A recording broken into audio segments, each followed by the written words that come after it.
You're listening to The Virgin Sex Educator, a podcast devoted to tackling the taboo and finding the connection between spirituality and sexuality. To submit your anonymous questions, click the link in my Instagram bio. Hi everyone, my name is Nikki Kelly, otherwise known as The Virgin Sex Educator, and this is a series that I will be doing in partnership with Sex Ed Rescue. It's an incredible resource for parents who want to teach their kids about sex in a shame-free and natural way. The beautiful mastermind behind Sex Ed Rescue, Kath Hakinson, has brought me on to do the series specifically to cater to religious parents. As someone who is actively religious myself, I understand the nuances that are involved in navigating a conversation about both sexuality and spirituality. And I am here to hopefully bring added support and understanding for parents that are not only concerned about the physical and emotional well-being of their children, but also their spiritual well-being. Now, a little bit of background on me. I am a member of the Church of Jesus Christ of Latter-day Saints. I was born and raised in Lehi, Utah, and I am a Utah girl through and through. Everything about the community in which I was raised has made me who I am, and my religion is a huge part of that. The gospel of Jesus Christ is something that I hold so near and dear to me. So when it comes to a conversation about spirituality and sexuality, these are ideas that I was very much raised to look at as opposing ideas, as antithetical, as in direct opposition of each other. And that was just a message, and the overall messaging that was said to me and shown to me throughout my entire life that never connected with me. That was something I always pushed back on, even from a very young age. I remember being 8 years old, and I had the sit-down talk with my parents. I'll give them a lot of credit. They really did try. So they sat down, I had the talk, and I learned how sex works. And I remember the next day, I was so fascinated. My mom was braiding my hair for gymnastics, and I had questions. I was just asking all sorts of things. Okay, wait, so how does this work? And wait, how does this? And I don't understand. And I was so curious about what I had just learned. I mean, this was groundbreaking things that I had learned the night before. This was mind-boggling to me. And I was trying to understand it, and I was genuinely fascinated by it. But I remember with my mom braiding my hair, like how anxious she was in that moment. And I could really feel that. I could read that. And my mom, she tried her best to kind of answer my questions, but she was quite uncomfortable with the fact that I had questions at all, because from now I can see that they probably thought, oh, okay, well, we'll do what we need to do. We'll give her the talk, and then, that's that. We don't have to talk about it anymore, and, we've done our job as parents. So when the next day I came to them with all of these questions, it really was confusing for me, because I grew up learning that the mysteries of God will be unfolded unto you. And I learned that it's important to ask questions. I mean, the church was restored by a 14-year-old who asked a question. And that was so much a part of the rhetoric. But yet, when I was asking questions about this particular topic, it was not allowed. It was... And that wasn't, explicitly said to me, but it was felt in a very real way that this is not a topic that we talk about. And by not speaking on it, it actually said a lot more. And I just never connected with that. I never understood that there could be some sort of topic that was just, too scary for God to be able to take on those questions. Like, that just did not fit with what I was simultaneously learning about who God is. So I really wrestled with this for a lot of years, especially into my teen years when I entered high school, and it was an abstinence-only curriculum. You had to have parents sign a permission slip in order for you to even attend the 3-day unit on abstinence only that only had a disease prevention focus. And I remember like talking to the teacher, my health teacher. I would go up to her after class and I'd be like, I feel like we didn't even cover anything. I mean, like, what did we? Yeah, okay, I guess I know basic anatomy, sort of, but we didn't even, go over, anything in depth. I know a lot about STIs, but I was asking her questions, and even she was saying, I'm sorry, I can't answer that. That's not part of the curriculum. I'm not able to speak on that. You should ask your parents. So then I would go home and I would ask my parents, but it was just, I didn't feel like I could truly ask, or I would try and then I'd get kind of some half answer of like, oh, well, you'll know when you're older. And that just endlessly frustrated me. I was so confused for so many years, and I felt extremely naive, but I definitely felt like this part of me, my sexuality, I felt so deeply that it was not something I was supposed to be ashamed of. Yet everything around me kind of gave me that messaging in very different ways, but it was just underlining everything that your sexuality is something to be feared. It is this way for Satan to, overcome your soul, and we need to be really vigilant and make sure that that doesn't happen and be super spiritual to combat this sexuality, was what I thought and what I was learning and what I was being taught, and it just never sat right with me. That never felt right. There was so much dissonance that I felt with the things that I was being taught and my personal beliefs that were growing and developing. And now, here I am decades later, and I see why. I see that this was the path that I really believe I was meant to walk this whole time, that God really needed me to be a voice in this space to help others understand that spirituality and sexuality are not antithetical, that they are not these opposing ideas or forces that are enemies to each other, but rather they help each other. They are beautifully intertwined. And the more that I have come to know and understand the gift of my sexuality, that it is God-given and that it gives me so much access to choices that I'm able to make and the connectiveness I'm able to have with people, it is incredibly empowering. And it has grown my spirituality in ways that I never would have imagined. In studying sexuality, I have never felt closer to God and to a understanding of what this is actually meant to be for us. And it is a beautiful path of creation, not only of, procreation, but also to tap into these parts of us that were designed to create beauty, art, friendship, connection, to be able to have intimacy in relationships, to be able to share yourself with someone else in such a vulnerable way, and in non-sexual ways as well. These are transferable skills that we need, and they are accessed through this beautiful part of ourselves. Now, that has taken me a long time to come to that. It was quite the journey, but it is a messaging that I am so excited to get out into the world. And please know, I am not some trailblazer, first in the field. If anything, I am just hanging on the coattails of all of those who are currently in the field and who have come before me, who are active members of the Church of Jesus Christ of Latter-day Saints. Because believe it or not, I was shocked to find out myself, this has been studied for decades.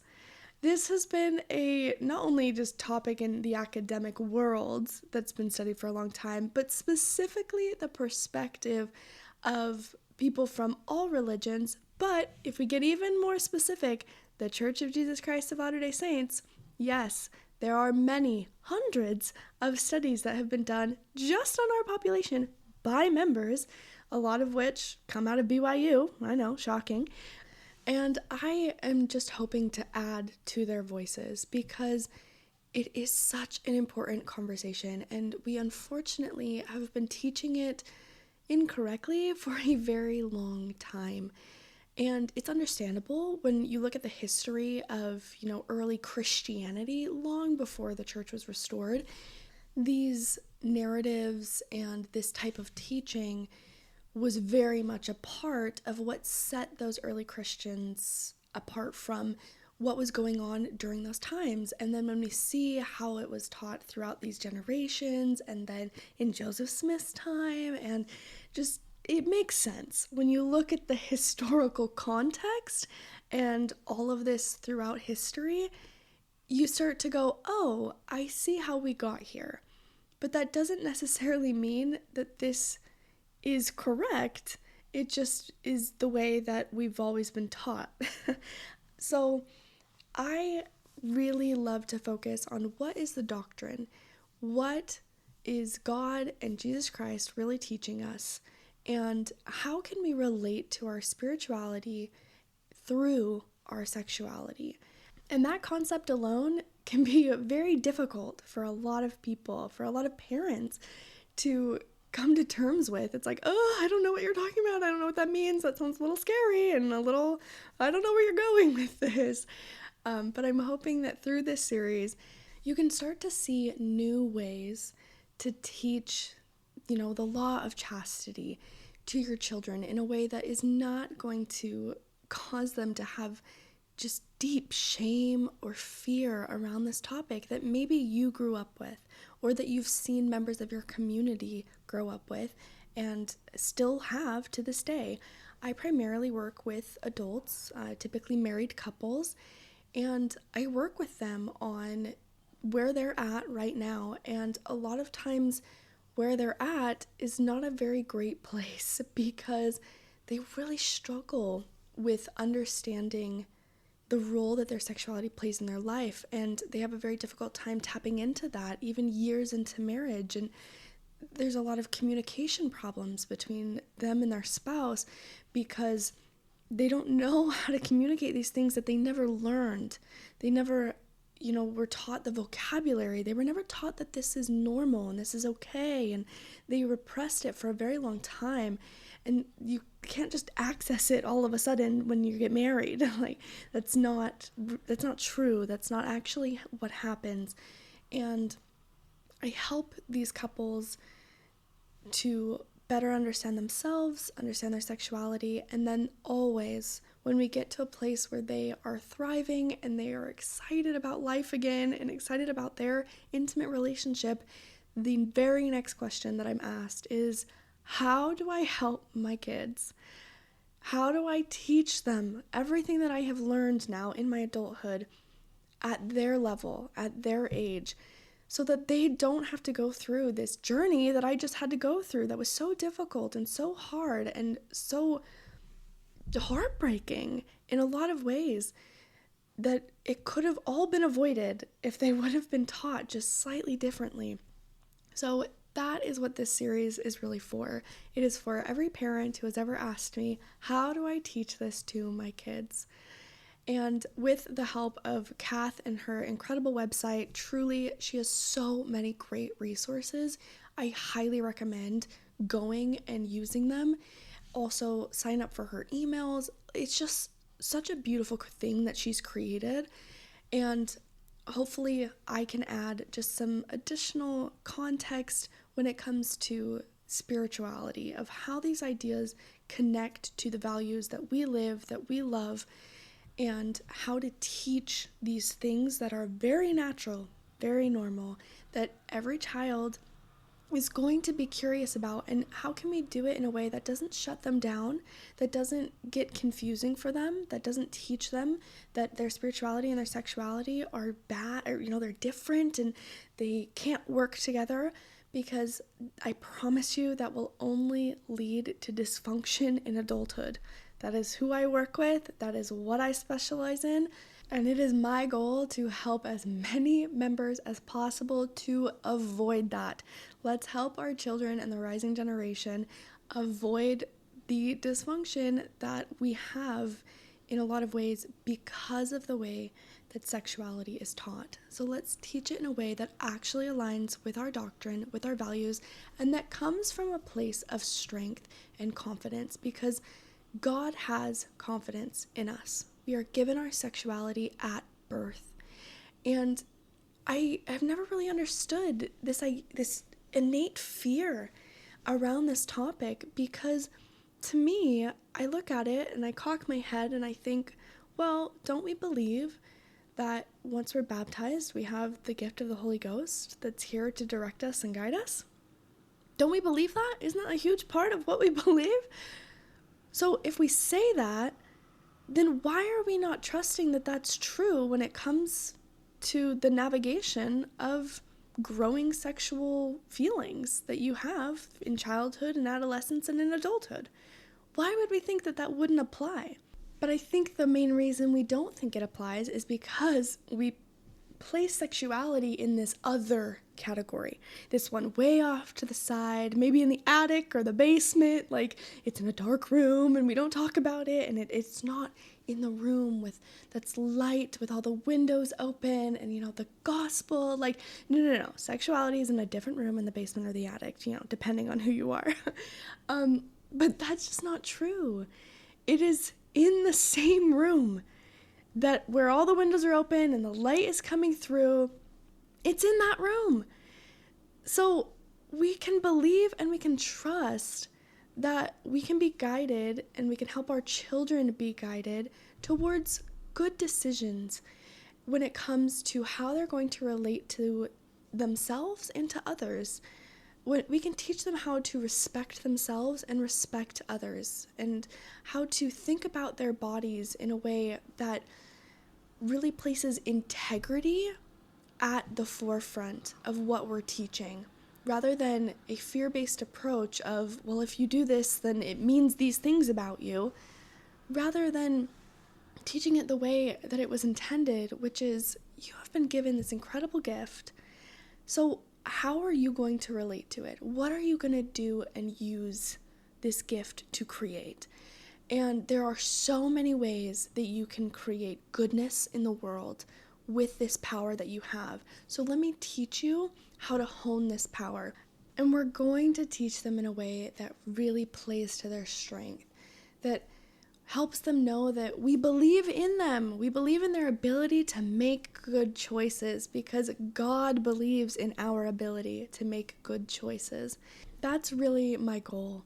That is what I am hoping to really relay with this series, is how to teach these concepts in a way that really empowers you as a parent, that you can go forward with confidence, that you can teach these things to your children in a value-based way, but also in a way where your confidence in your children grows as well, that you can see them as capable of making good choices, and it doesn't have to come from a fear-based teaching where they're only making, what you would consider a good choice because they're scared of the alternative.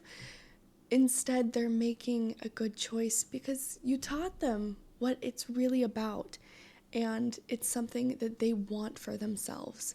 That's what we're going for here. So thank you for joining me on this journey. I am so excited to be here with you, to be able to talk to parents, because that is a lot of who I work with, and hopefully give you some practical tools and some analogies and some teaching strategies and just ideas that will help ease any anxiety you may have about teaching your children about the beautiful gift of their sexuality. Thank you all for listening today, and I will catch you next week.